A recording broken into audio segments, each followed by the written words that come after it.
நான். ஆனால் மனாசே அவனும் அதே துன்பத்தை அனுபவித்த போது கடவுளை தேடி வந்தான்.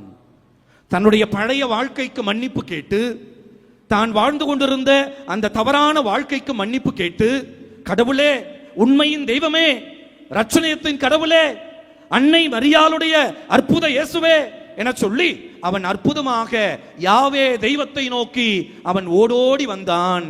தாட்சியான உள்ளத்தோடு இறைவனை நாடி அவன் துன்பத்திலிருந்து விடுதலை பெற்றான். அதனால்தான் 55 ஆண்டுகள் அவனால் மகிழ்ச்சியாக அரசாட்சி செய்ய முடிந்தது. அன்புக்கினவர்களே, இன்றைக்கு அன்னை மரியாள் நமக்கு சொல்லித் தருகிற இரண்டாவது பாடம், துன்ப நேரங்களிலே ஆண்டவரது கரத்தை பிடியுங்கள்.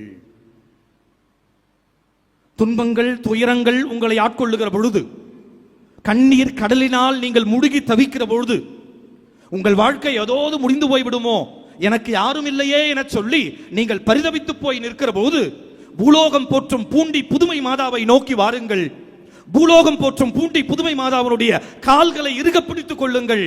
பூலோகம் போற்றும் பூண்டி புதுமை மாதாவனுடைய கரங்களிலே உங்களை ஒப்புக் கொடுங்கள். அவருடைய மகனிடத்திலே நமக்காக பரிந்து பேச சொல்லி நம்பிக்கையோடு செபியுங்கள். இறை நம்பிக்கையோடு ஒப்புக் கொடுங்கள். மன உறுதியோடு ஒப்புக் கொள்ளுங்கள். அன்னை மரியாளை போல துன்ப துயர